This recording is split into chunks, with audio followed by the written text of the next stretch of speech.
여러분의 구독과 좋아요는 큰 힘이 됩니다. 안녕하세요. 김광삼의 찡꾸TV 김광삼 변호사입니다. 그 아내가 휘두른 양주병에 맞아서 이제 숨진 부동산 공법 분야에서 일타 강사라고 합니다.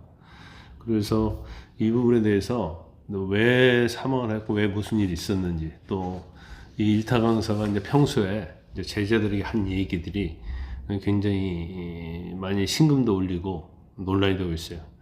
자기는 집에서 개보다 서열이 낫다, 뭐 이런 얘기도 했었고, 또 이제 가정적으로 보면 아내와 살았는데 자신의 아들을 얻고 또 그 아내의 성이 된 아들 둘이 있는 상태에서 일타 강사로서 이제 열심히 돈을 벌었는데 결과적으로 서로 다투다가 살해를 당한 이런 사건입니다.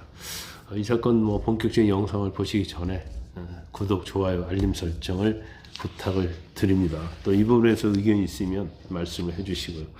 일단 이 숨진 일타 강사는 부동산 관련 분야에서 아주 탁월한 일타 강사였다고 합니다.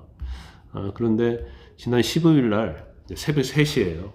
그때 이 일타 강사가 최초에 발견이 됐을 때는 양주병으로 머리 뒤쪽 두개골과 안면 전부를 가격당한 상태였다는 거예요. 그래서 눈, 코, 입 전부에서 피가 흐르고 또 코뼈도 주저앉았다는 겁니다.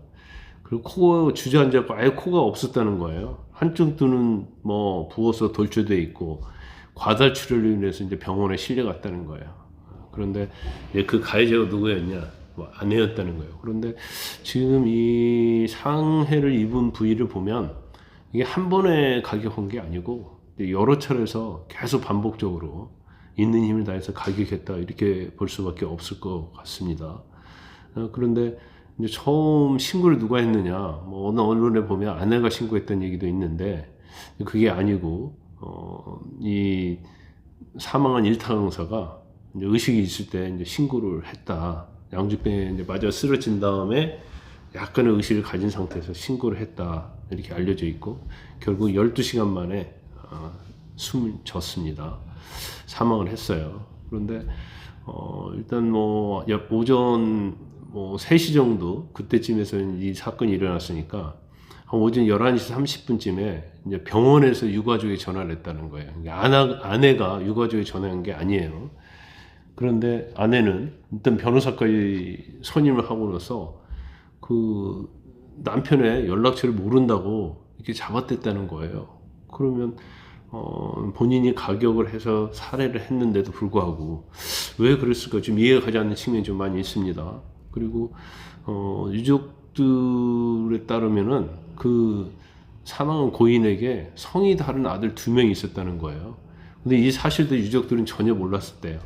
사망한 다음에서 이 사실을 알았다는 거고, 원래 이 일타 강사는 이제 결혼을 안 한 총각이었는데 20년 전에 이제 아들과 딸이 딸린 이혼녀와 결혼했다는 거예요. 그게 이제 지금의 아내라는 것이고, 그래서 이제까지는 그 아들, 딸이 없는 것처럼 쭉 행동을 해와서 유족들은 몰랐다는 겁니다. 그런데 이 고인에 대해서 일단 뭐 사망을 했으니까 장례를 치렀을 거 아니에요. 근데 그 중에 하나가, 자녀 중 하나가 제주도에서 여행을 가고 즐겁게 찍은 사진을 카카오톡 프로필에 올리고 막 그랬다는 거예요. 그러니까 이 가족 관계가 어땠을까라는 이제 생각이 듭니다.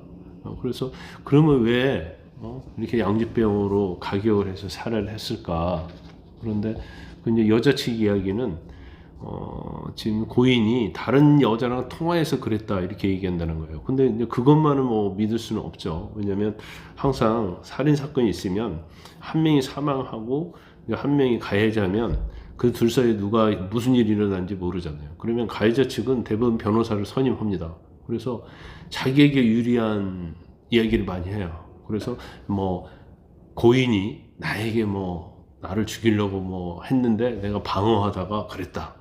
근데 그걸 우리가 입증할 방법이 없잖아요. 거짓말에 대한 걸 입증할 방법이 없어요. 그러다 보니까 이제 변호사들도 마찬가지고 일반적으로 어떤 방해랄지 둘만 있는 상태에서 어떤 살해 사건이 일어나면 그걸 전부 다 이제 죽은 사람에 뒤집어 씌우는 이제 그런 경우가 굉장히 많이 있습니다. 또 이제 유족 측에서 이의를 제기하는 것 중에서 이제 깜짝 놀란 게 이 재산 자체가 이제 일타강사니까 그것도 이제 부동산과 관련된 일타강사니까 돈을 많이 벌었을 거 아니에요. 그 재산이 전부 다 아내 명으로 돼 있다는 거예요. 그러면서 아내가 이미 이제 대형 로펌을 선임을 한 상태였다는 거예요. 그래서 이 사건 자체가 이제 평택에서 일어났는데, 그러면 이 정도 되면 뭐 당연히 구속되리라고 생각을 하는데 구속이 되지 않았어요. 이제 평택 경찰서에서 이제 살해 해물, 살인 범죄로 결국 영장을 청구했거든요. 그런데 무슨 일인지 제가 뭐 잘 모르겠어요. 이제 수원지법 평택지원에서 증거인멸 및 도주 우려가 없다.